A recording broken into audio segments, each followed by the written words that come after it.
ఆయన ఆరోగ్యం ఏం బాగాలేదండి. అతనికి స్టంట్ వేశారు, హార్ట్ ప్రాబ్లం ఉంది, స్టంట్ వేశారు.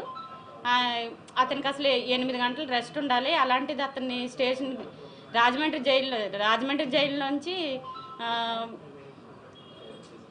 మాచర్ల తీసుకెళ్లారు. మాచర్ల నుంచి తీసుకొచ్చి మళ్ళీ రాజమండ్రి జైల్లో అప్పచెప్పారు. అక్కడి నుంచి మళ్ళీ కురుపం తీసుకెళ్లారు. ప్రతిరోజు అతన్ని 500-600 కిలోమీటర్లు తిప్పుతున్నారండి. అతనికి అసలు నిద్రపోవడానికి కూడా టైం ఇవ్వట్లేదు. ప్రతిరోజు తీసుకెళ్తున్నారు, పీటీ వారెంట్లు వేసి స్టేషన్ కస్టడీలు వేసి తీసుకెళ్తున్నారు. డాక్టర్లు చెప్తున్నా కూడా అతను అన్ఫిట్గా ఉన్నాడు, అతను తిరగడానికి అన్ఫిట్గా ఉన్నాడు, అతని ఆరోగ్యం బాగాలేదని చెప్పినా కూడా అతన్ని స్టేట్మెంట్లు వేసి తీసుకెళ్తూ ఉన్నారు. పీటీ వారెంట్లు వేసి స్టేషన్ కస్టడీలు అని చెప్పి తిప్పుతూ ఉన్నారు. రోజుకి 500-600 కిలోమీటర్లు తిరుగుతున్నారండి. అతను నిద్రపోవడానికి టైం కూడా ఇవ్వట్లేదు. అతను హార్ట్ పేషెంట్, 8 అవర్స్ అసలు రెస్ట్ ఉండాలి. అతని ఆరోగ్యం బాగా క్షీణించింది. అతను నడవలేని స్థితిలో ఉన్నా కూడా తీసుకెళ్ళిపోతున్నారు అతన్ని. ట్యాబ్లెట్స్ కూడా ఇస్తున్నారా లేదో తెలియదండి నాకు.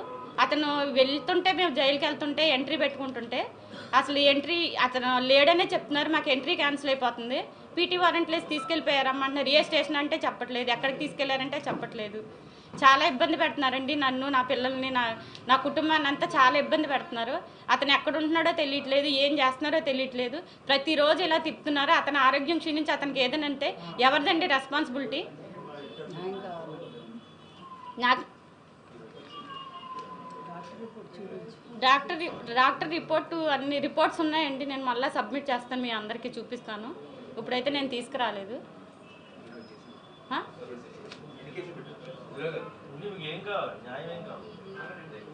అతని మీద ఎందుకు కేసులు పెట్టారండి? దేనివల్ల కేసులు పెట్టారు?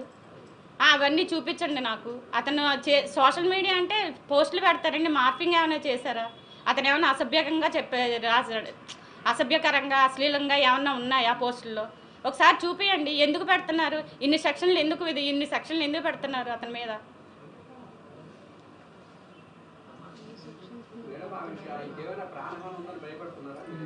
ఏమండి తీసుకెళ్తున్నారు, ఇప్పుడు పొద్దున్న తీసుకెళ్తున్నారు, రాత్రి ఏ టైంకి ఇస్తున్నారో తెలియట్లేదు. ఇంటి దగ్గర నుంచి అరెస్ట్ చేస్తుంటే నేను ఫాలో అవుతున్నాను, అందుకని నన్ను కట్ చేశారు. జైల్లో పెడుతున్నారు. జైల్లో అయినా ఉంచుతున్నారా? జైలు నుంచి తీసుకెళ్తున్నారు. ఎప్పుడు తీసుకెళ్తున్నారో అర్ధరాత్రి లేదు, సండే లేదు, ఎప్పుడు లేదు. ఎప్పుడు తీసుకెళ్తున్నారో తెలియదు, ఎప్పుడు తీసుకొస్తున్నారో తెలియదు. అతను అక్కడ ఉన్నాడని మనం వెళ్ళి ములాఖత్ పెట్టుకుంటే అక్కడ లేడమ్మా, పీటీ వారెంట్ మీద తీసుకెళ్లారు. ఎక్కడ తీసుకెళ్లారు మాకు తెలీదు, ఇట్లనే చెప్తున్నారు. జైల్లో కూడా మాకేం చెప్పట్లేదండి. అక్కడికి వెళ్ళి అడుగుతుంటే కూడా మనిషి ఉండట్లేదు, మమ్మల్ని కలవనివ్వట్లేదు అసలు ఆయన్ని.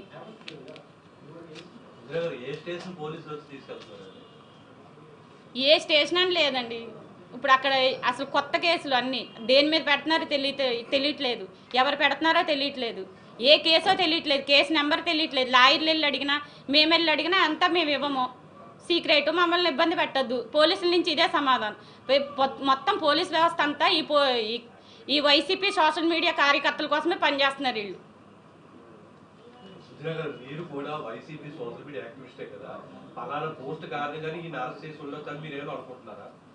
పోస్టులు ఏవేవో చూపిస్తున్నారండి. అక్కడ మార్పింగ్ అంటున్నారు, అశ్లీలత అంటున్నారు. మరి టీడీపీ అని ఏదో పేజీ ఉంది వీళ్ళది. మరి వాళ్ళ దాంట్లో ఏం అసభ్యకంగా అశ్లీలంగా ఉన్నాయి కదండి, వాళ్ళు మేము పెట్టచ్చా కేసులు?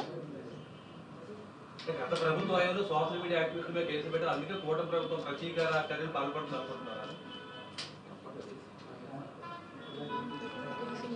గత ప్రభుత్వం పెట్టింది నాకు తెలియదండి. నేను అసలు ఇలా మీడియాలో అసలు నేను ఎప్పుడు రాలేదు. మా వారిని అరెస్ట్ చేశారు, ఎందుకు చేశారని నేను అడుగుతున్నాను. దానికి సమాధానం చెప్పండి. అసలు ఇప్పుడు ఎన్ని స్టేషన్లు అని కదండి, ఆయన మీద 20 కేసులు ఉన్నాయి. రోజుకొక స్టేషన్ అని తిప్పుతున్నారు, రోజుకొక కేసు అని చెప్తున్నారు, పీటీ వారెంట్లు వేస్తున్నారు, స్టేషన్ కస్టడీలు అంటున్నారు. అతను ఒక్క చోట ఉండనివ్వట్లేదు. పోలీసులు ఇబ్బంది అంటే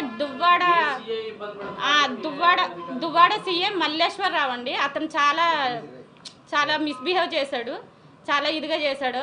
నెక్స్ట్ రాజమండ్రి సిఐ బాజీలాల్, అతను కూడా అంటే వాళ్ళు గవర్నమెంట్లో పనిచేస్తున్నారో టీడీపీకి చొక్కాలు వేసుకుని పనిచేస్తున్నారో నాకు తెలీదు.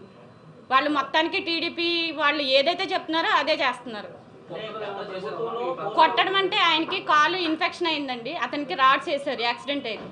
ఆ ఇన్ఫెక్షన్ వేసిన దాని దగ్గర మొన్న సిఐ తోసేస్తే అతనికి చీమ్ పట్టేసింది కాలు. అతను షుగర్ పేషెంట్, హార్ట్ పేషెంట్, ఏం చేస్తున్నారో తెలియట్లేదు. అతను ఇంతవరకు నాకు చూపించలేదండి. అంటే గత ప్రభుత్వంలో పోస్టులు పెట్టే సమయంలో మీకు ఏమైనా తెలుసమ్మా ఏ పోస్టులు పెట్టారో లేకపోతే ఏంటని మీరు ఏమైనా వారించడం నాకు ఏం చేశారా? తెలియదండి, నేను పోస్టులు అని నేను చూడను కదా.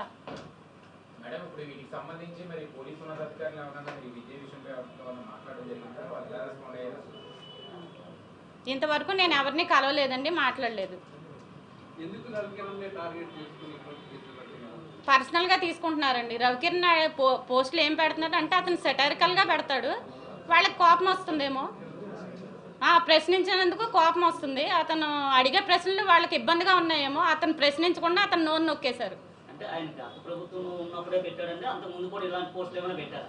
గత ప్రభుత్వం అని కాదండి, మేము 13 ఏళ్ళ నుంచి ప్రభుత్వంలోనే ఉన్నాం, వైసీపీలోనే ఉన్నాము, వైసీపీలోనే పనిచేస్తున్నాము. అతను అంటే ఏ పోస్ట్కి ఎలా రియాక్ట్ అయ్యాడని వాళ్ళకి ఎలా తగిలిందో మరి మాకు తెలియదు.